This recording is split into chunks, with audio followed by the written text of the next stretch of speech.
Welcome sa Dries TV. Kung interesado ka sa ganitong news, huwag kalimutang isubscribe ang ating YouTube channel. Maraming salamat! Welcome po ulit sa ating panibagong update tungkol kina Kim and Paolo Abilino. Sa bawat update natin, tatalakayin natin ang mga pinag-uusapan sa mundo ng social media tungkol kina Kim and Paolo Abilino. Kaya naman kung hindi pa po kayo nakasubscribe dito sa ating channel nako, i-click nyo na po yan and isama nyo na din ang bell button.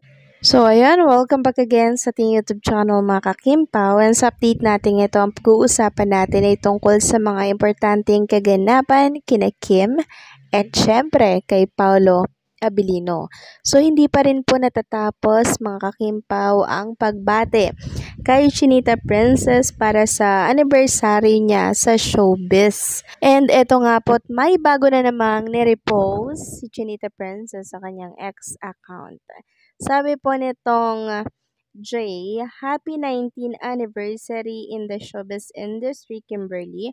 I will never get tired of saying how proud I am of you. Keep soaring high and keep on inspiring everyone, including me.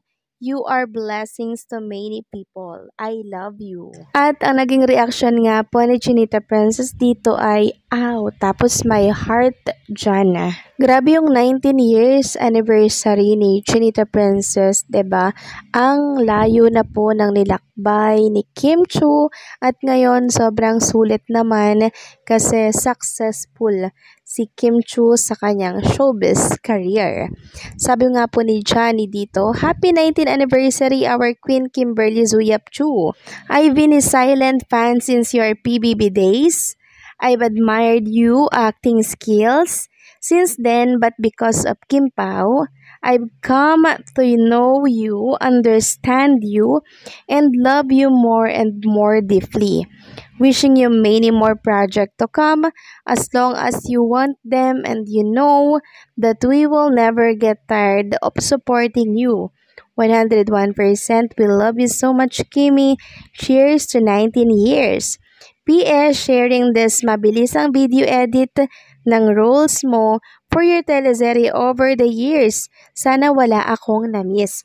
So, nag-edit siya ng video mga kakimpo. Pinagsama-sama niya lahat ng video po ni Chinita Princess and nakaka-amaze.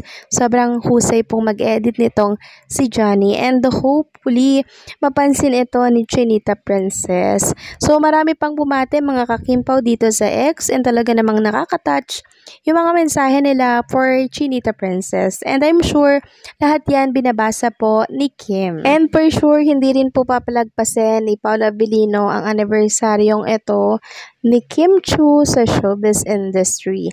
19 years yon mga kakimpaw, kaya for sure ay magse-celebrate din po si Kim and syempre ang family niya. Yun ay parte ng pasasalamat din po ni Kim Chiu sa tagumpay ng karera niya dito sa showbiz industry. Next topic naman, pag-usapan po natin mga kakimpaw ang tungkol nga dito sa ganap kanina sa It's Showtime. So parang guest ata nila doon si TJ. And syempre, kumanta po si TJ sa It's Showtime. Nag-alay po siya ng nakaka-inlove na song. And ito nga po yung sabi ni Kim, parang ang sarap ma-inlove pag nakikinig ka ng music ng isang TJ Monterde, no? Then sabi nga po ni TJ, kinakanta nyo rin to, di ba? And meron nga po ako nakita dito sa X na yung video po ni Kim and Paolo Abilino, nilabas niya yon. Kinakanta po ni Kim and Paolo Abilino yung kanta po nga ni TJ Monterde, yung Palagi Ba Yon? Ang husay nga po ni Kim and Paolo Abilino dito, kaya sabi ni TJ, kinakanta nyo rin to, diba? Kaya siguro mga kakimpaw, feel na feel ni Chinita Princess yung pagka-inlove niya nung time na yun, diba? Na kung saan ay duet nga sila ni Paolo Abilino. Next topic naman, pag-usapan natin mga kakimpaw itong post ng Tambay Ka Dito. So, naglabas po sila ng video, kuha po ito sa behind the scene ng My Love Will Make You Disappear. Sabi niya dito, yung napamus ang Paolo Abilino. Napamo daw po. Ayan, di ko na lamang babasahin mga kakimpaw. Napamo ang Paolo Abilino. Pero syempre, hindi po sinama sa video to. Parang blinard nila yung salitang yon ni Paolo Abilino. Then sabi po ni Chinita Princess, ikaw na daw yung kumausap. Parang ex ata ni Kim yung pinag-uusapan dito mga kakimpaw. Dito sa behind the scene na to. Then napamo si Paolo Abilino. Ito po yung mga komento ng Kimpaw fans. So, kahit ulit-ulitin ko, tawang-tawa pa din ako sa'yo, Paolo ka.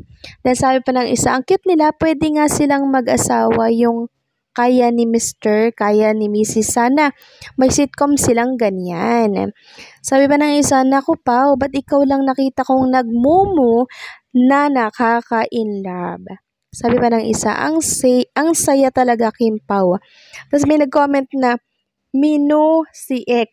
Kaya sabi pa ng isa dito, kapag si X daw po ang tumawag, lagot ka kay Paolo. So alam nyo na mga kakimpaw, pag tumawag po ang isa sa mga ex ni Chinita Princess, talaga namang makakatikim yan kay Paolo Abilino ng maanghang na salita. Knowing Paolo Abilino mga kakimpaw, seloso po yan. And syempre, pinoprotektahan niya lamang po yung alam niyang kanya. Kaya dun sa ibang mga fan na patuloy pong nag-ship kay Kim and dun sa ex niya, tantanan na po yan. Kasi for sure, hindi po yan magugustuhan ng isang Paolo Abilino. And also, payo ko lang mga kakimpaw, doon sa patuloy na nag-ship sa mga ex ni Paolo, dito kay Paolo Abilino, ganun din kay Chinita Princess, mga kakimpaw. Sa ex talamak po yan eh. Ang masasabi ko lang doon, iba kasi noon, iba ngayon. So maraming natutunan ni Kim and Paolo Abilino, kaya hindi po nila ginagawang public yung relationship nila. Meron kasing fan si Jay na nagkakalat dito sa ex mga kakimpaw na hindi po talaga matanggap yung nangyari po kay Jay and dito kay Paolo Abilino. Kaya ang ginagawa nila, sinisiraan po si Paolo Abilino mga kakimpaw. Binabalik yung mga nakaraan. Kung mababasa nyo lang mga kakimpaw, yung mga pinagsasasabi doon, nako Diyos ko, maging kayo ma-high blood dito. Kaya ako, ang sinasabi ko na lang ay opinion ko na sana wag na lang ibalik yung nakaraan kasi nga, ang layo ng nakaraan sa kasalukuyan.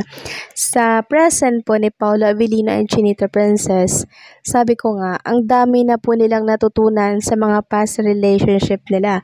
Siguro, nag-iingat na lamang sila mga kakimpaw, kaya hindi po nila masyadong pinapublic kung ano man meron sa kanila. Kasi, nung time na nakapublic yung mga relationship nila, 'di ba? Hindi naman nag-work. So baka in private mag-work, 'di ba? And also, desisyon na po ni Kim and Paolo Abilino kung bakit hindi po sila masyadong showy sa public ng mga ginagawa po nila. Yung mga moment nila na sweet, 'di ba? Kaya sana irespeto 'yon ng kampo ni Jay. And also, sana tanggapin na lamang po kung ano yung kasalukuyan and syempre ang past, ibuo na lamang yan sa limot. So, agree ba kayo dito mga kakimpaw? Please comment down below.